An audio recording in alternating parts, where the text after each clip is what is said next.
کا منارہ ملا تو اسی نام کے صدقے، کشتی نوح کو کنارہ ملا تو اسی نام کے صدقے، عرب کے لقو تک صحرا کے ہر ذرے کو تابانی ملی تو اسی نام کے صدقے، سلیمان کو دانائی ملی اسی نام کے صدقے، یوسف کو شاہی ملی تو اسی نام کے صدقے، عرب کے لقو تک صحرا کے ہر ذرے کو تابانی ملی تو اسی نام کے صدقے، غلاموں کو سلطانی ملی تو اسی نام کے صدقے۔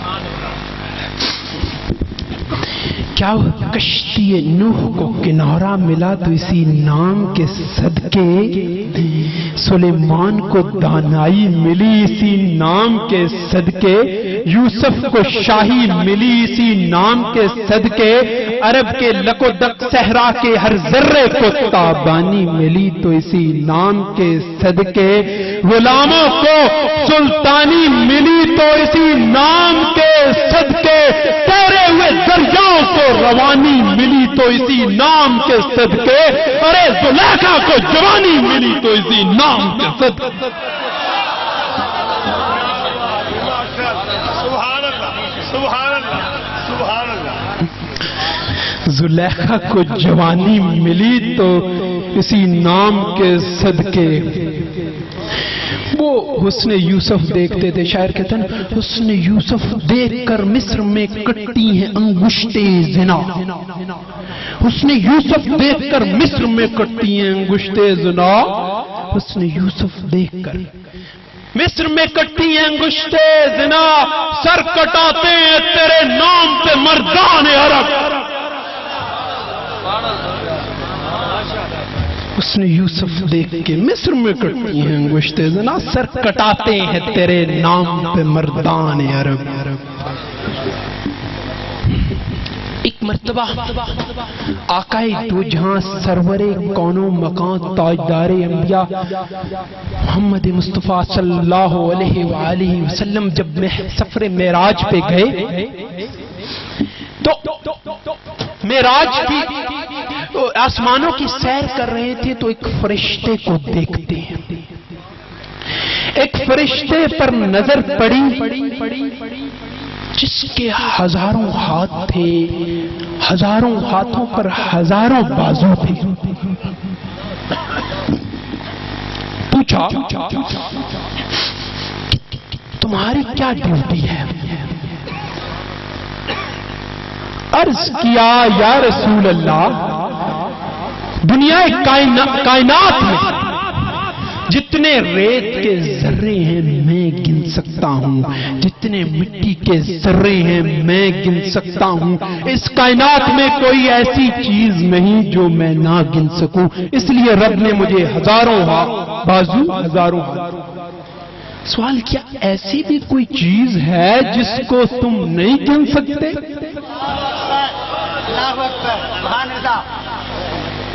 ایسی بھی کوئی چیز ہے جس کو تم نہیں گن سکتے، جس کو تم نہیں گن سکتے؟ جواب ملا ایک چیز ہے حضور، جب آپ کے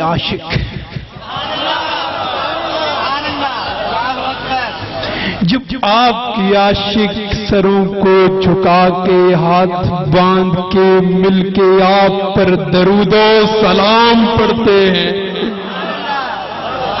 جب آپ کے عاشق ہاتھ باندھ کے سروں کو جھکا کر آپ پر درود و سلام پڑھتے ہیں تو جو وہ آپ کا محب جب ثواب دیتا ہے تو میرے بس میں نہیں ہوتا کہ میں گن سکوں۔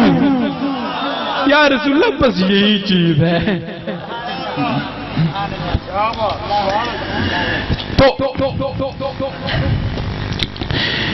معلوم ہوا کہ عشق کا کیا مقام ہے. یہ تو میرے حبیب کی شان ہے. آپ کے علم کے لحاظ سے بات کرتے, آپ کے دیوانے تھے, دیوانوں کی محفل ہے, دیوانوں کی بات کرتے ہیں. دنیا ان کو بہلول دانا کے نام سے جانتی ہے. دنیا ان کو بہلول دانا کے نام سے جانتی ہے. آپ کا اصل نام وہب بن عمر تھا. آپ کو غرور والے دیوانہ کہتے تھے, شعور والے دانا کہتے تھے. غرور والے دیوانہ کہتے تھے, شعور والے دانا کہتے تھے. جو محبت کی نگاہوں سے دیکھتے تھے عاقل کہتے تھے, جو اپنی جہالت سے دیکھتے تھے جاہل کہتے تھے. ایک مرتبہ یہ عاشق رسول یوں کھڑا, ہارون الرشید کے دور میں تھا, تو یہ یوں اپنی مستی میں مست تھا کہ ہارون الرشید کا قافلہ گزرا اپنے روب و جلال کے ساتھ. تو اس نے دور سے دیکھ کے ہارون الرشید کہہ کے پکارنا شروع کر دیا.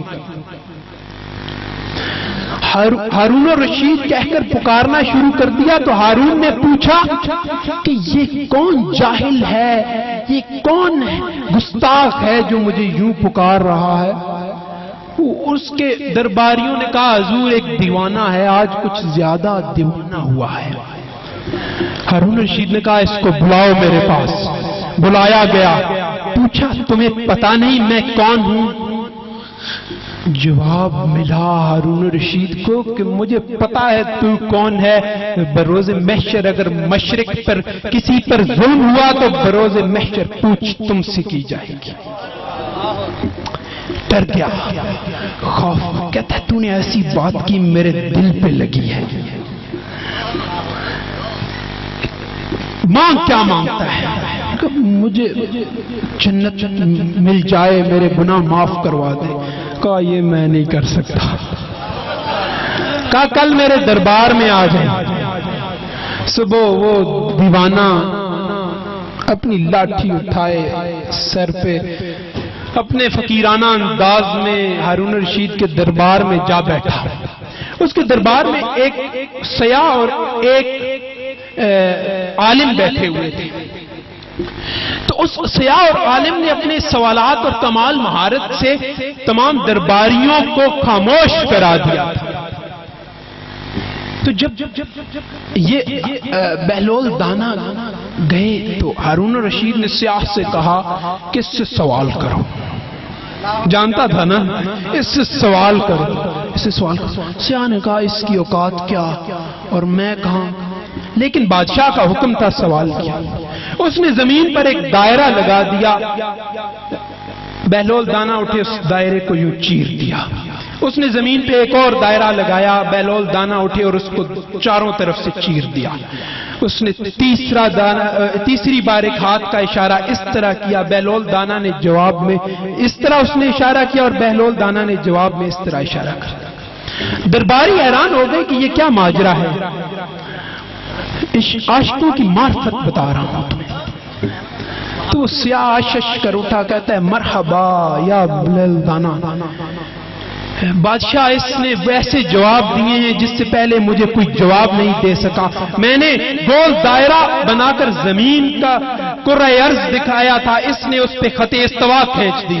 میں نے زمین پہ گول دائرہ لگایا, اس نے 4 حصے کر کے بتا دیا کہ اس کے 3 حصے پانی اور 1 حصہ خشکی ہے. میں نے زمین سے اگنے والی پھلوں اور نباتات کا ذکر کیا تو اس نے کہا کہ یہ رحمت خداوندی اور نبی پاک کے صدقے کے بغیر نہیں ہو سکتی.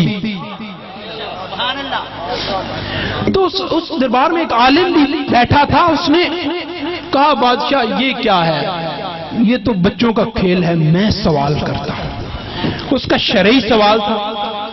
اس نے کہا کہ میں سوال کرتا ہوں. سوال یہ ہے کہ ایک کمرہ ہے, اس میں ایک عورت اور مرد بیٹھے ہیں جو شوہر اور بیوی ہیں، اور اسی کمرے میں ایک نماز پڑھ رہا ہے اور ایک شخص بیٹھا جو روزے سے ہے اور ایک شخص نماز پڑھ رہا ہے، اور ایک خامد اور بیوی بیٹھے ہیں، 4 شخص ہیں۔ تو ایک شخص باہر سے آتا ہے اور ان سب کی ساری چیزیں حرام ہو جاتی ہیں، شوہر بیوی پہ حرام ہو جاتا ہے، نماز پڑھنے والے کی نماز باطل ہو جاتی ہے، روزے والے کا روزہ ٹوٹ جاتا ہے۔ تمام حیران کہ یہ کیسے؟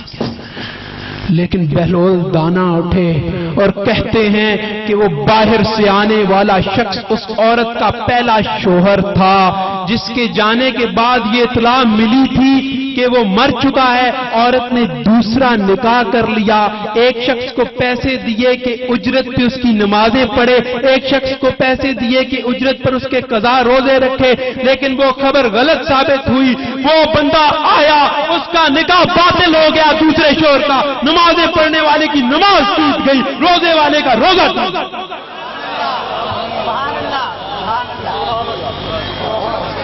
جسے غرور والے دیوانہ کہتے ہیں، عاشق دانا کہتے ہیں۔ عالم حیران تھے، کیونکہ بات کیا تھی کہ عالم کو غرور تھا اپنے علم کا، بہلول کو آس تھی عشق مصطفیٰ کی، وہ عالم کا غرور ٹوٹ گیا، عشق مصطفیٰ کی آس جو تھی جیت گئی۔ وہ کہتے ہیں کہ جو عشق محمد کا طلبکار نہیں ہے، جو عشق محمد کا طلبکار نہیں ہے، انسان صحیح صاحب کردار نہیں ہے۔ ہم کو تو بچا لیں گے قیامت میں حضور، ہم کو تو بچا لیں گے قیامت میں حضور، وہ لوگ ڈرے جن کا مددگار نہیں ہے۔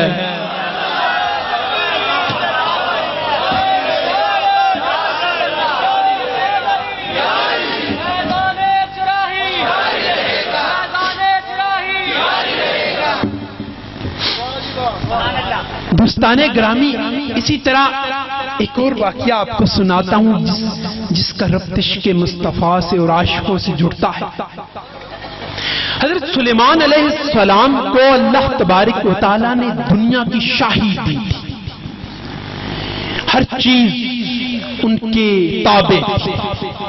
اسی طرح آپ ایک دن آپ نے اپنے تخت پہ سوار ہوئے، حکم دیا، چل پڑا، آپ کا تخت چلا، جن انسان ہر چیز آپ کے تابع چل پڑی۔ آپ کی گزر وادی نمل سے ہوا، گزر وادی نمل سے ہوا تو چونٹیوں کا لشکر تھا، ان میں سے ایک چونٹیوں کا بادشاہ تھا جس کا نام طاخیہ تھا۔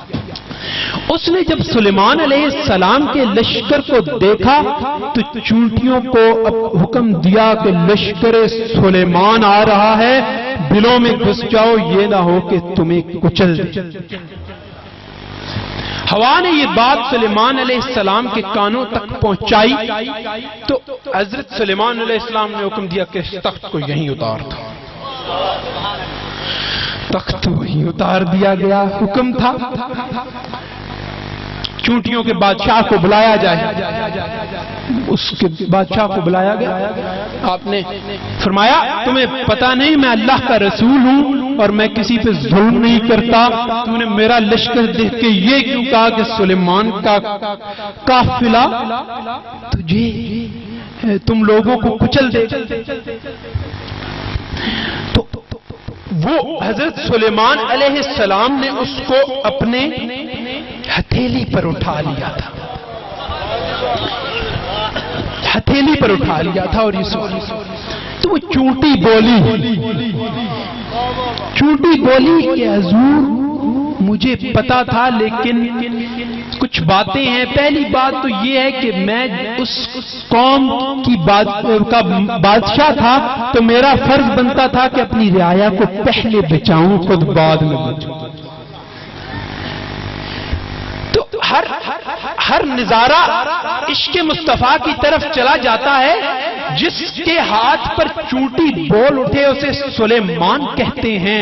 جس کو دیکھ کے شجر سجدوں میں گر جائیں, پتھر کلمہ پڑھنا شروع کر دیں اور کنکریاں کلمہ پڑھنا شروع کر دیں, نبوت کی گواہی دیں, اسے فخر سلیمان کہتے ہیں, اسے محبوب خدا کہتے ہیں, حبیب کبریا کہتے ہیں.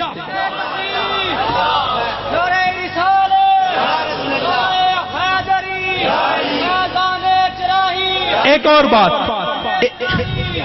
میلاد کیوں مناتے ہیں؟ جس کے لشکر کو دیکھ کے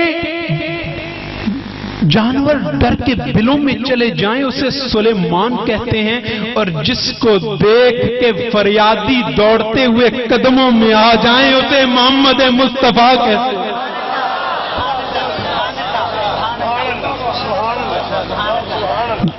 دیکھیں بات تو ہے, حضور جاتے تھے تو کہیں چڑیا فریاد لے کے آتی تھی, کہیں ہرن یا رسول اللہ کی صدائیں دیتا تھا. وہ سلیمان تھے جن کو چونٹیاں دیکھ کے بلوں میں چلے گئی تھی. اللہ کے حبیب کی شان نرالی ہے. تو خیر ہمارا مقصد شان حبیب بیان کرنا ہے, کسی کی توہین نہیں. وہ چونٹی ہتھیلی پر بیٹھی, اس نے کہا پہلی تو بات یہ ہے کہ میرا فرض بنتا تھا, دوسرا میں نے با احتیاط کہہ دیا, تیسری بات یہ تھی کہ مجھے ڈر تھا کہ کہیں آپ کا جاہو جلال دیکھ کر میری چونٹیاں جو ہیں وہ ایک ناممکن اونچائی کو سوچنا شروع کر دے. اور سب سے آخری بات یہ ہے کہ میری چونٹیاں آپ کا روب و جلال دیکھ کے یاد خدا سے غافل نہ ہو جائیں. روب و جلال دیکھ کر یاد خدا سے غافل نہ ہو جائیں. سلیمان علیہ السلام چونٹی کی طرف مخاطب, عذراء کرم تمہاری اہمیت زیادہ ہے یا میری اہمیت زیادہ ہے؟ تمہاری اہمیت زیادہ ہے یا میری اہمیت زیادہ ہے؟ چونٹی کا بادشاہ بھی سمجھدار تھا. حضور اس وقت تو میری اہمیت زیادہ ہے کیونکہ میں اللہ کے پیغمبر کی ہتھیلی پہ بیٹھی ہوں, اور آپ جس تخت پہ بیٹھے ہیں وہ ہیرے جواہرات کا تخت ہے.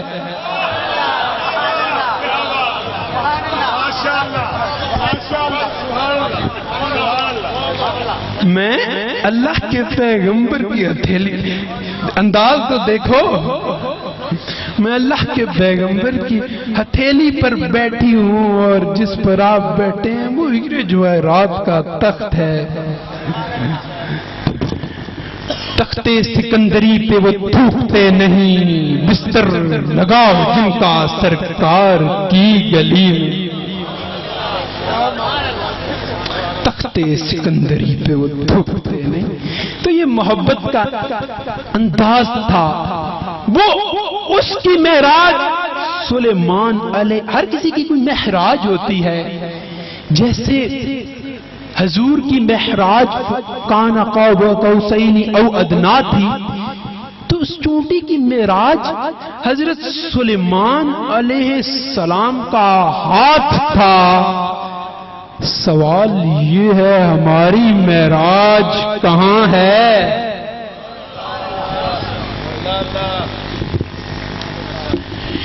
سوال یہ ہے ہماری معراج کہاں ہے؟ جواب یہ ہے خاک نالین ہو سرما میری آنکھوں کا, خاک نالین ہو سرما میری آنکھوں کا, میری معراج کہ میں تیرے قدم تک پہنچا. خاک نالین ہو سرما میری آنکھوں کا, میری معراج کہ میں تیرے قدم تک پہنچا. میں نے فردوس کے در اپنے پہ کھلتے دیکھے, میں نے فردوس کے در اپنے پہ کھلتے دیکھے. مدحت آقا میں جب ہاتھ قلم تک پہنچا, میں نے فردوس کے در اپنے پہ کھلتے دیکھے. مدحت آقا پہ جب ہاتھ قلم تک پہنچا، خاک نالین ہوئی سرما میری آنکھوں کا، میری معراج کہ میں تیرے قدم تک پہنچا، رائے گاہ اس کی عبادت بھی ریاضت بھی گئی، رائے گاہ اس کی عبادت بھی ریاضت بھی گئی، تیری گلیوں سے جو ہٹ ہٹ کے حرم تک پہنچا۔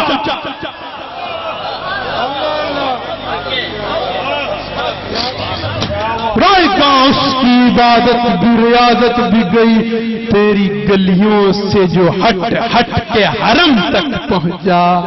یہ ہمارا عقیدہ ہے، رائے گاہ اس کی عبادت بھی ریاضت بھی گئی، تیری گلیوں سے جو ہٹ ہٹ کے حرم تک پہنچا، چاند تک پہنچا کوئی باب حرم تک پہنچا، میری معراج کہ میں تیرے قدم تک پہنچا۔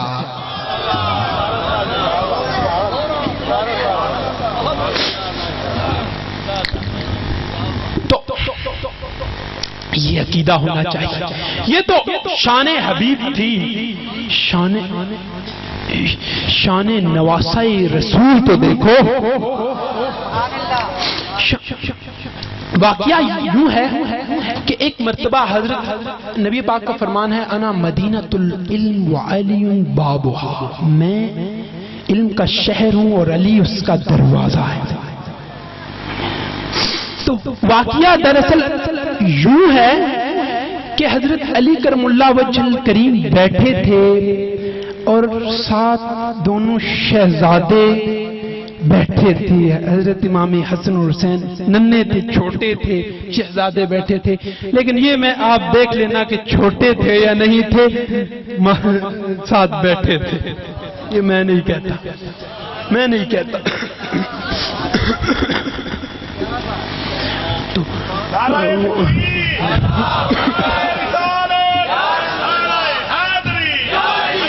شان مصطفیٰ چورا شریف میدان چراہی، میدان چراہی، نبی محمد بدر الضیاء فاروقی صاحب، نبی محمد سارا فیضان فاروقی صاحب۔ ایک شخص آیا اور حضرت علی کرم اللہ وجہ الکریم سے کہنے لگا کہ اے امیر المومنین، اے علی المرتضیٰ، میں نے آپ سے کچھ کائنات کے رموز پر سوال کرنے ہیں، کائنات کے رموز پر سوال کرنے ہیں۔ جواب کیا تھا؟ یہ دو شہزادے بیٹھے ہیں، ان میں سے کسی سے پوچھ لو۔ یہ دو شہزادے بیٹھے ہیں، ان میں سے جس سے چاہو پوچھ لو۔ وہ حضرت حسن کی طرف متوجہ ہوا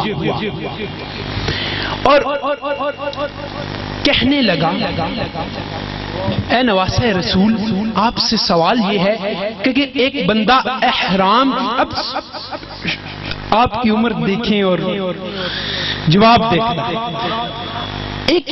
ایک بندہ احرام کی حالت میں شتر مرغ کے انڈے کھا لے تو اس پر کفارہ کیا ہے؟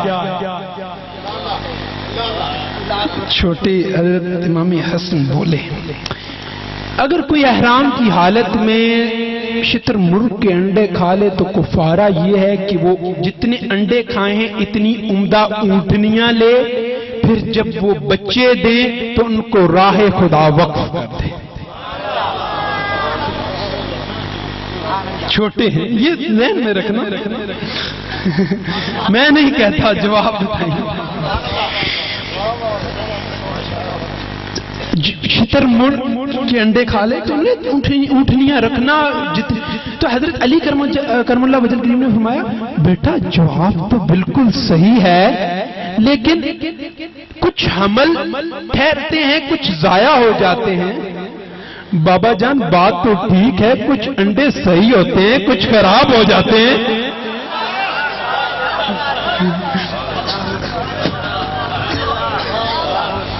حضرت علی کرم اللہ وجہ الکریم نے فرمایا، بیٹا بات جواب تو درست ہے، کچھ حمل ضائع ہو جاتے ہیں، بابا جان کچھ انڈے بھی تو خراب نکل آتے ہیں۔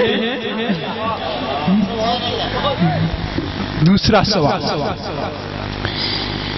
سوال یہ ہے کہ اے نواسہ رسول یہ بتائیں کہ حق اور باطل میں کتنا فرق ہے؟ سوال کس سے؟ حق اور باطل میں۔ فرمایا حق اور باطل میں 4 انگشت کا فرق ہے، آنکھ اور کان میں 4 انگشت کا فاصلہ ہے۔ حق اور باطل میں کئی بار کان سے سنا باطل، آنکھ سے دیکھا حق، آنکھ سے دیکھا حق اور کان سے سنا باطل ہوتا ہے۔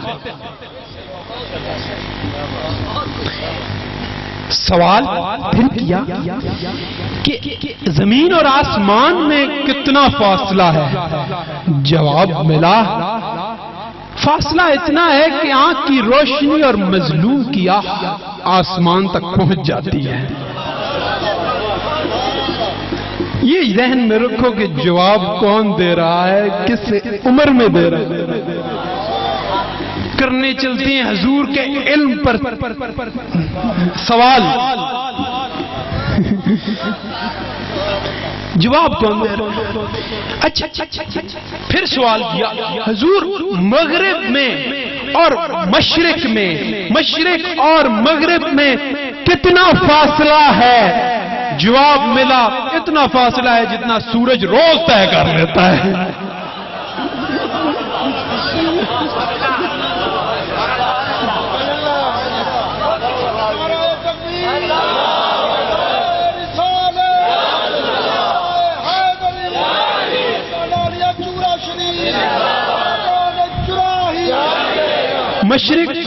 مشرق اور مغرب میں کتنا فاصلہ ہے؟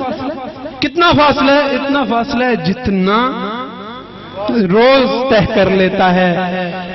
جواب دیکھ کے عقل انگشت بندہ ہو جاتی ہے، لیکن نواسہ بھی تو ان کا ہے جنہوں نے انگشت کے ایک اشارے سے چاند کو 2 ٹکڑے کر دیا تھا۔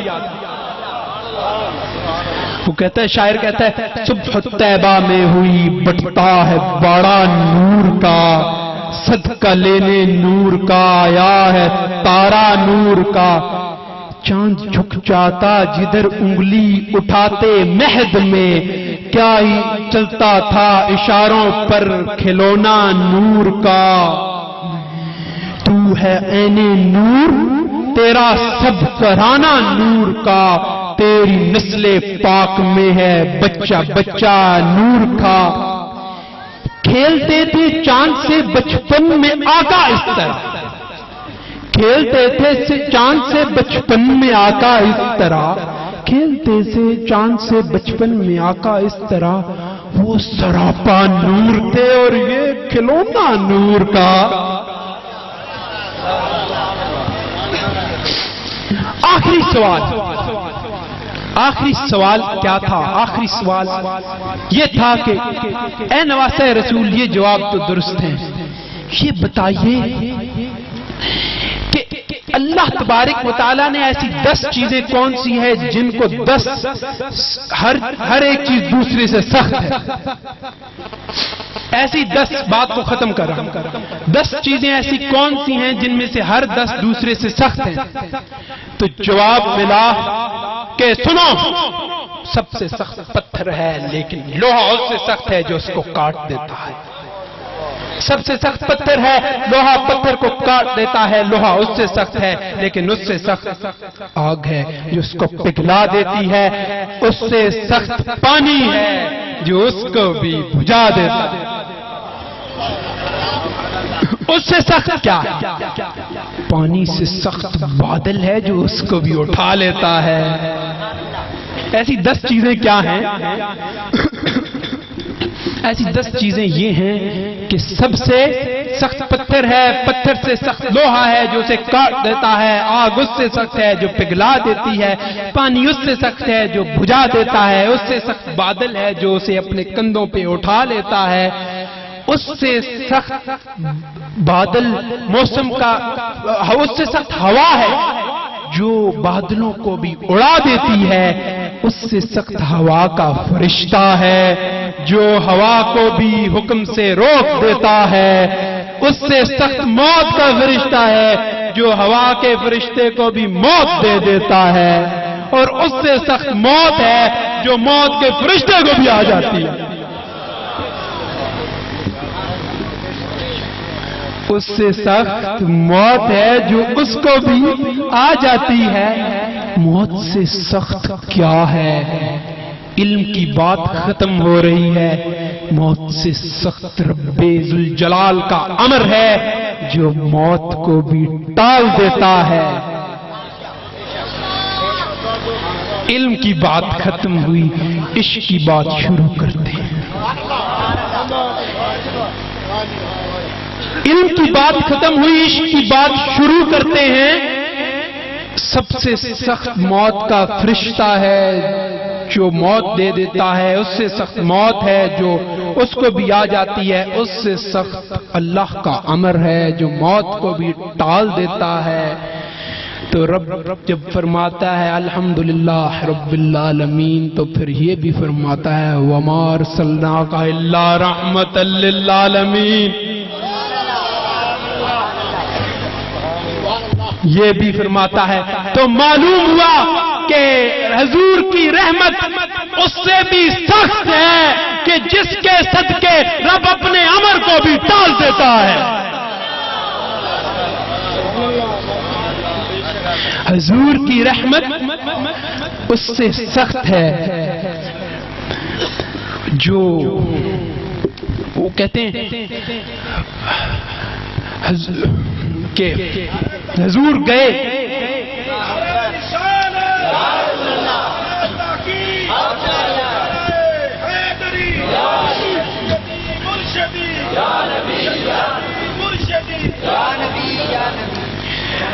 وہ کہتے ہیں کہ حضور گئے عرش پر، ارض و سما دیکھتے رہ گئے۔ جب سواری چلی جبرائیل امی صورت نقش پا دیکھتے رہ گئے۔